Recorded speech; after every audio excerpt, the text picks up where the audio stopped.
Es muy grato estar de nuevo con ustedes, con un personaje absolutamente excepcional y maravilloso, ampliamente conocida, no solamente en Colombia, sino a nivel internacional, sobre todo en el ámbito de la cultura, del arte. Es Gloria Sea. Ella durante 44 años, los últimos 44 fecundos años de su vida, que han sido muy fecundos en todo sentido, pues ha oficiado y a fondo como directora del Museo de Arte Moderno de Bogotá, que está cumpliendo años, 50 años, que se dicen rápido, pero que encierran unas historias maravillosas.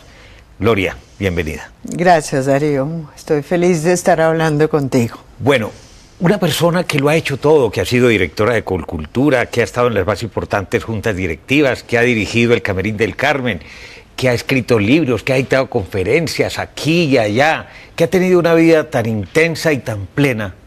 ¿Para qué sigue trabajando? ¿Por amor al arte? Mira, porque tengo mi trabajo en la mitad, Darío. Ahora me toca terminar un edificio de 30.000 metros que va a ser la ampliación del museo, en un proyecto que me dejó hecho el gran arquitecto colombiano Rogelio Salmona. Salmona. Claro. Entonces, antes de yo saber que estaba enfermo, mucho antes, empecé a decirle: Rogelio, hazme el proyecto de la ampliación. Y él me decía: tú estás loca, no me molestes, si ni siquiera tienes el lote.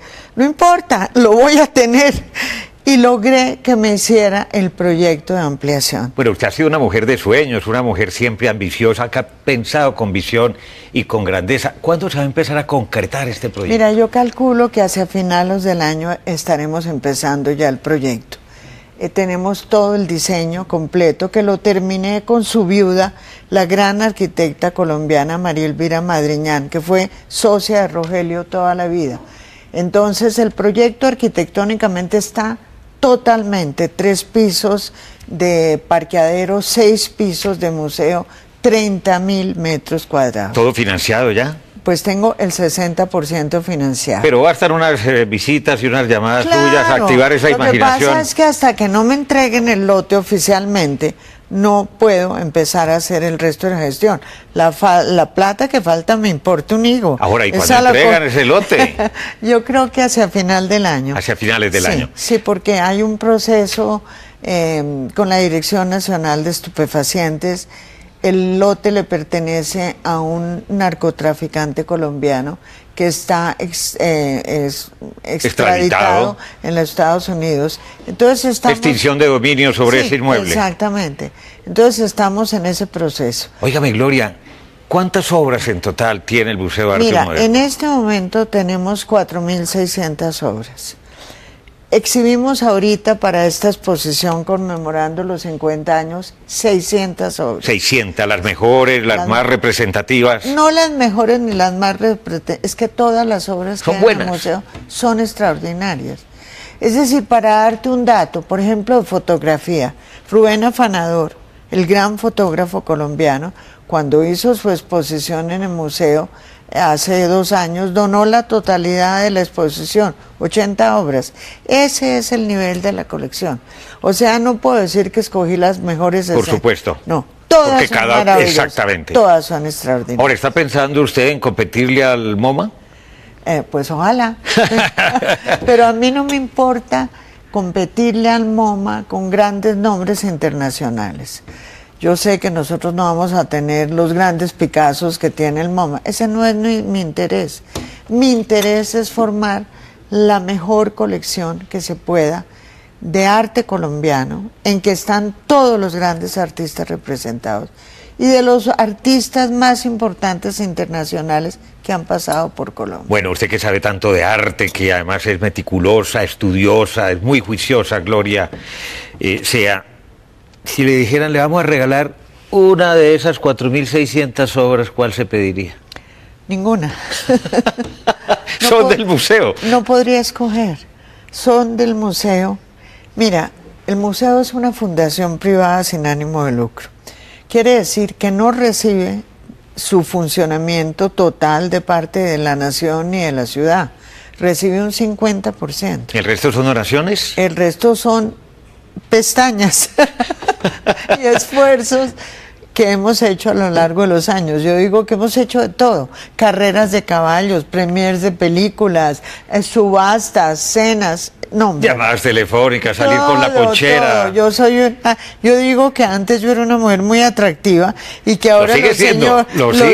Y que ahora los señores cuando me ven venir cruzan la calle porque saben que un saludo mío es peligrosísimo. Porque va a la mano a la billetera para el museo. Y nunca en esos 44 años hemos salido de una sola obra.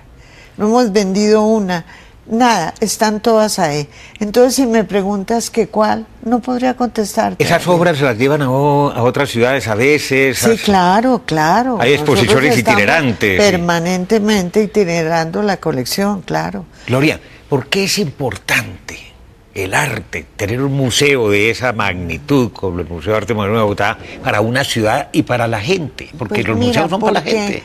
Es ponerlos en contacto con lo más grande que produce el hombre, que es su creatividad, su espiritualidad y la obra que logra realizar y la que realizan o que han realizado los artistas colombianos a través de la historia, los fotógrafos colombianos a través de la historia, es absolutamente extraordinaria, una de las mejores del mundo, te lo digo y lo sostengo, de manera que para los colombianos es determinante que tengan un museo donde puedan ir a ver lo que han hecho sus compatriotas, se sientan orgullosos, eleven el espíritu, comprendan que hay otra forma de vivir. Que no es la violencia, que no son las armas, que no es el narcotráfico. La cotidianidad, que el espíritu también tiene un idioma y que eso es lo que eleva al hombre. Gloria, una persona que tuvo una formación académica extraordinaria, que estudió en todas partes, que sabe idiomas, que se ha codeado con lo mejor de todos los países en el mundo intelectual y artístico, ¿nunca le dio por pintar? Claro, eso era lo que yo estaba aprendiendo a hacer. Por eso conocí a Fernando Botero, que fue mi profesor de pintura. Y su marido. Bueno, pero es que primero él era mi profesor en la Universidad de los Andes y eso fue muy divertido, porque nos hacíamos los dos en un rinconcito, estábamos locamente enamorados, obviamente. ¿Quién propinó ese flechazo inicial? ¿Usted Los lo enamoró o eso fue, no, eso fue amor a primera vista? Y fue brutal. Entonces nos hacíamos en un rincón y él me dictaba la clase a mí. Y las compañeras, las que estaban en la universidad, protestaron y se fueron donde el rector, que era Alberto Lleras Camargo, furiosas, y lo echaron de la universidad. ¿A Botero? A Botero. Entonces ahí resolvimos que nos casábamos y nos íbamos a vivir a México. Bueno, no es la primera vez que un profesor se enamora de la alumna, ¿no? No, pero así fue. Entonces, inicialmente, en nuestra vida en común, Fernando creía que yo podía ser pintora, entonces me ponía a pintar junto a él en el caballete y yo rápidamente me di cuenta cuál era el genio entre los dos. Y entonces orienté mi vida y mi camino hacia otro lado. Pero así fue, muy divertido. Ahora, ¿qué la enamoró de Fernando Botero? Todo. ¿Era un hombre apuesto, atractivo? Era el churro más impresionante. Muy paisa. Pero a mí no me ha enamorado nunca el físico de los hombres, Darío. A mí me enamora esto. El talento, la creatividad, el brillo, la inteligencia. Y Fernando tenía todo eso. Y lo tiene. Bueno, pues lo sigue teniendo, además sigue siendo un churro. Bueno, una flor muy grande. Espero que me oiga y que quede feliz. Bueno, ha sido una relación maravillosa, con unos hijos extraordinarios en distintos campos, todos inteligentes, con muchos episodios dolorosos, también como en todas las familias. Como en toda la vida. Claro. Todos tenemos nuestra cuota de problemas y de dolor. Y ese es el hermoso camino de la vida, Darío. Y lo que importa es lo que uno haga con eso. Y esa paternidad, esa relación ya madura, adulta, con cada uno de los hijos, ¿jamás se ha quebrantado? Jamás, bendito sea Dios, jamás. Yo me siento... Mi gran orgullo en la vida no es dirigir el Museo de Arte Moderno, ni haber hecho cosas importantes en la cultura, que afortunadamente las he podido hacer. Porque yo soy una dura, una tenaz, yo no me dejo derrotar. No sé cómo se escribe esa palabra.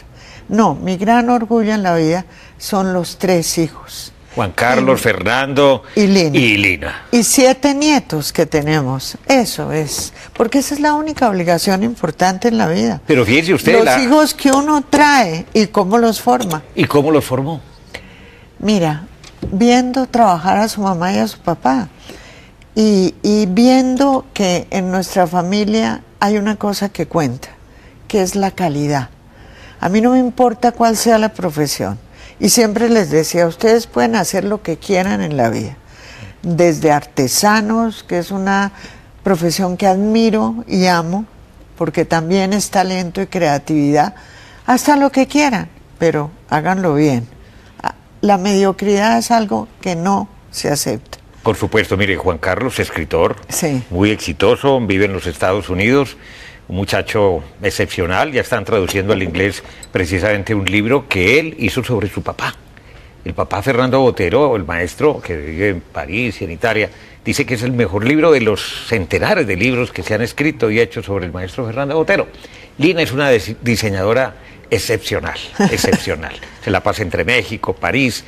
Y Fernando, un talento muy bien preparado académicamente, cometió un error, pagó su pecado caro, le costó el futuro de su vida política, pero que tuvieron educación toda. Gracias a Dios pasó eso, Darío, y Fernando cambió su rumbo. Es el ser humano más realizado, más feliz, con la vida más plena, llena de múltiples actividades. Y yo le doy gracias a Dios todos los días que no está en la política. La política es un camino muy difícil y lleno de incertidumbres y de malquerencias. Sí, y envidias. Entonces, y sacadillas. Sí. Uno puede vivir... Ya él procesó todo su problema. Uf, por favor. Eso es parte de la historia patria. Fernando, papá, se molestó con la conducta de su hijo. Inicialmente fue un golpe para todos, pero... Por favor, en las cosas la vida sigue. Las cosas pasan. Y es de valiente seguir adelante. La vida es un caminante, no hay camino, como decía Antonio Machado, y en el camino hay bumps y huecos. Y hay que saber rectificar cuando toca. Naturalmente. Pues es un gusto, de verdad, Gloria sea tenerla aquí. Ha sido la arquitecta mayor del Museo de Arte Moderno de Bogotá. La extensión de este proyecto, 30.000 metros cuadrados más. Y ella terminará esa obra, porque yo la conozco desde hace algunos años y sé de su tosudez, de su talento y de su capacidad. Gracias, Darío. Gracias. Y no se vayan, que en unos segundos regresamos con otro tema duro.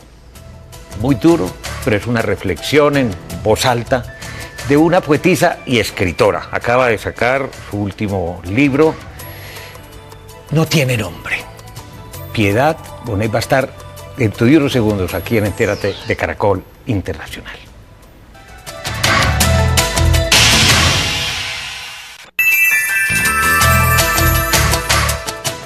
Regresamos en Entérate de Caracol Internacional con la escritora, autora de 8 libros de poesía, de 4 novelas y de varias obras de teatro. Ella también tiene una maestría en Arte y Arquitectura de la Universidad Nacional y tiene una licenciatura en Filosofía y Letras de la Universidad de los Andes, donde ha sido profesora desde el año 81. Está circulando ya con el sello de Alfaguara lo que no tiene nombre, Piedad Bonet. Y es que no tiene nombre, no tiene nombre. Este es un testimonio, un libro, qué paradoja. Es un libro desgarrador, brutal, si se quiere, pero es un libro lleno de vida al mismo tiempo, porque es un canto al amor hacia su hijo, que tuvo el valor de irse cuando había cumplido 28 años y estaba en un edificio y en el vacío. Se perdió su cuerpo, pero quedó su memoria y su sufrimiento. Piedad, gracias por dar este testimonio. No, a ti gracias por invitarme, Darío. En total, como casi 2 años o 2 años largos entre que se piensa, se procesa y se da a la luz. Un poquito menos de 2 años, Darío, porque 2 años. Como hay todo un proceso editorial que lleva tiempo, en realidad yo empecé a escribir este libro como unos 2 meses después de que Daniel murió. A 2 meses después, casi como una catarsis, no sí, tanto, ¿o sí? Sí, como una necesidad, porque los escritores vemos en la palabra escrita una necesidad. Y yo, en vez de eludir, digamos, el tema, lo que quise fue encararlo. Empecé a hacer muchas lecturas sobre testimonios de madres que habían perdido a sus hijos o de escritores que habían visto morir a sus padres. Hay una literatura inmensa sobre eso, sobre todo, no en este país, sino en otras culturas. Yo empecé a leer y empecé a sentir la necesidad de hacer lo mismo.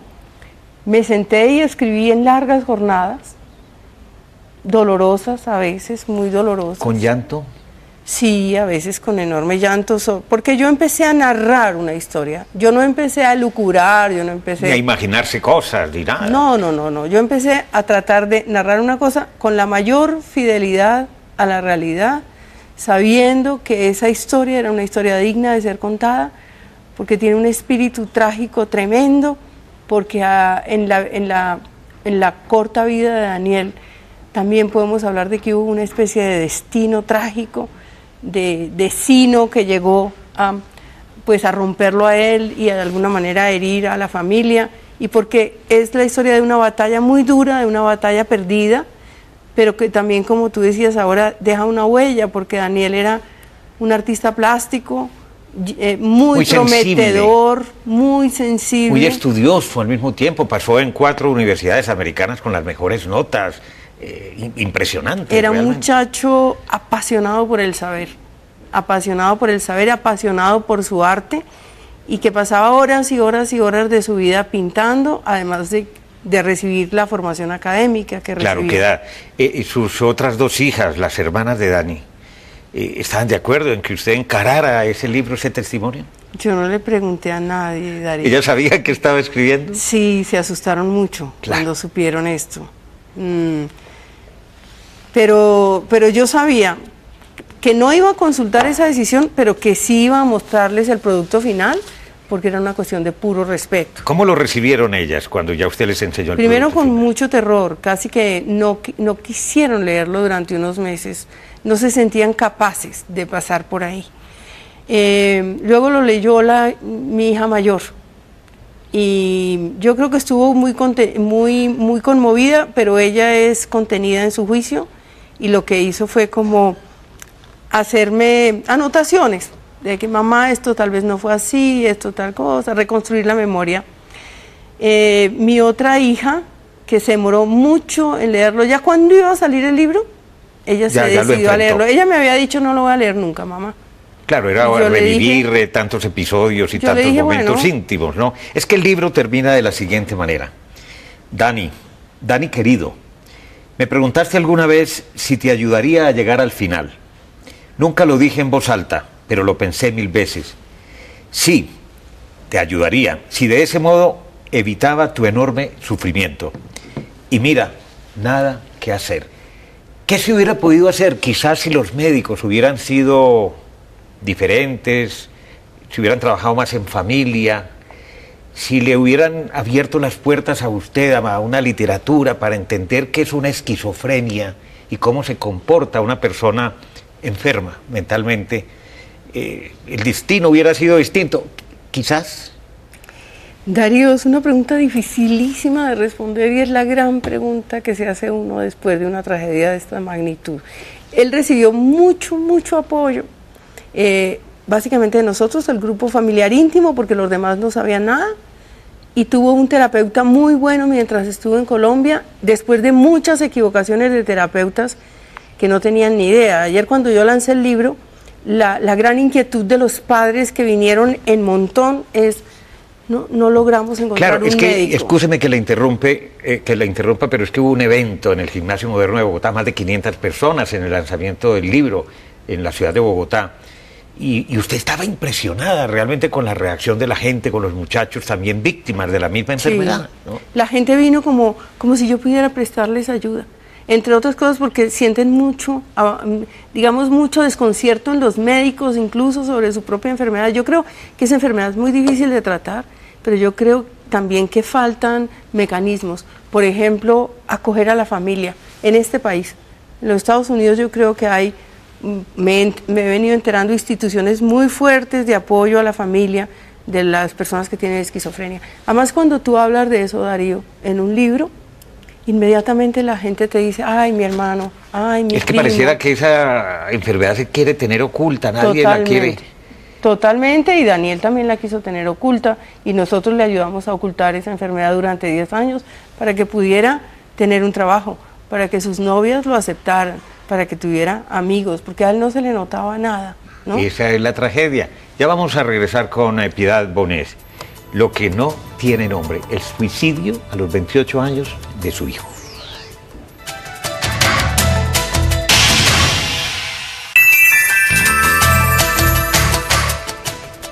Regresamos con Piedad Bonet, Lo que no tiene nombre, su libro Testimonio que está en circulación. ¿Cómo le cambió su vida, Piedad, a partir de la muerte de Daniel? Más me cambió con la enfermedad. Más con la enfermedad. Sí. La enfermedad es un dolor permanente, una incertidumbre sobre el futuro de un hijo, un no saber cómo ayudar y un tener que seguir viviendo, además con la apariencia de que todo está bien para protegerlo, ¿no? Del estigma, con el secreto. ¿Tomaba medicamentos él? Sí, claro, claro. Apenas muy difícil el diagnóstico, muy equívoco todo, pero apenas los médicos, o sobre todo su mejor médico tratante, dio con la medicación, que era muy pequeña además, él logró llevar una vida muy buena. Pero se toma confianza, de pronto abandona la medicina. Es un síndrome de todos los esquizofrénicos que están tomando esas terribles medicaciones, que las medicaciones tienen unas contraindicaciones terribles, adormecimiento, sienten que están alejados del mundo, que no son los que son, la creatividad disminuye, el entusiasmo, la capacidad de socialización, o sea, los efectos adversos de la medicina se adormece, son durísimos, no pueden trabajar intelectualmente al ritmo que quisieran. Claro. Entonces, para ellos es un dilema, o la enfermedad o la medicación, y muchos optan por no volver a la medicación, y ahí es cuando vienen las crisis. Las crisis, y además unas medicaciones, según leía, que muchas inducen al pánico y al suicidio también. También, sobre todo cuando hay depresión. Claro. Ahora, ¿qué conserva de Daniel? Conservo todo. No conservo su cuerpo, que es lo que querría tener, que yo querría coger de su mano, darle un beso. Pero, bueno, fuera de su recuerdo vivo, que no sé cómo perdurará porque el tiempo hace estragos. Yo tengo una cosa que no tienen muchas madres que han perdido a sus hijos, tengo una gran obra. Él dejó más de 600 dibujos y pinturas de una muy alta calidad en una buena proporción. Yo me dediqué a hacer un libro con eso, que era también una manera de sanarme y de hacerle un homenaje, no un libro para vender, un libro para sus amigos. No quiero ser la mamá que anda promoviendo su hijo genio, ni mucho menos, sino era un acto de puro amor. Y luego con la escritura de este libro pues recuperé muchas cosas, hablé con sus exnovias, hablé con sus amigos, constituí una imagen más completa de un Daniel que para la mamá pues no tenía sino unas facetas. ¿Y eso le ha dado paz, armonía, serenidad, vida interior? Sí, porque además sé que así como sufrió tanto, también ¿descansó? Tuvo muchos momentos de felicidad, sí, en vida, sí, y descansó. Descansó, y yo creo que una mamá prefiere el descanso de su hijo que ver el sufrimiento incesante y esa lucha permanente por estar en el mundo a pesar de que tiene tantos fantasmas adentro. Este es un grito, este libro es un grito, es un llamado de atención a las familias, a las personas que son víctimas de una esquizofrenia, y a la sociedad y a los médicos, pero conociendo también a Piedad Bonet, es una mujer aguerrida, echada para adelante, paisa, tiene mucha garra detrás, tiene mucha fortaleza. Estoy seguro de que estos nuevos proyectos que se le vienen encima los va a afrontar maravillosamente. ¿Ya tiene algo entre manos en camino? Uy, Darío, me estoy como reponiendo claro. de esto. La poesía empieza a brotar lentamente, creo que lo que vendrá es poesía. Vendrá más poesía, vendrá vida. Es Piedad Bonet, Lo que no tiene nombre. Muchas gracias, Piedad. No, a ti, Darío, muchísimas gracias. Recuerden que ustedes pueden seguirnos en Twitter a través de nuestra cuenta @entératecaracol. También puede escribirnos a través del correo electrónico enterate@caracoltv.com.co. Visite nuestra página web www.noticiascaracol.com/entérate. Allí podrá acceder a todos nuestros capítulos completos. Los espero como siempre la próxima semana.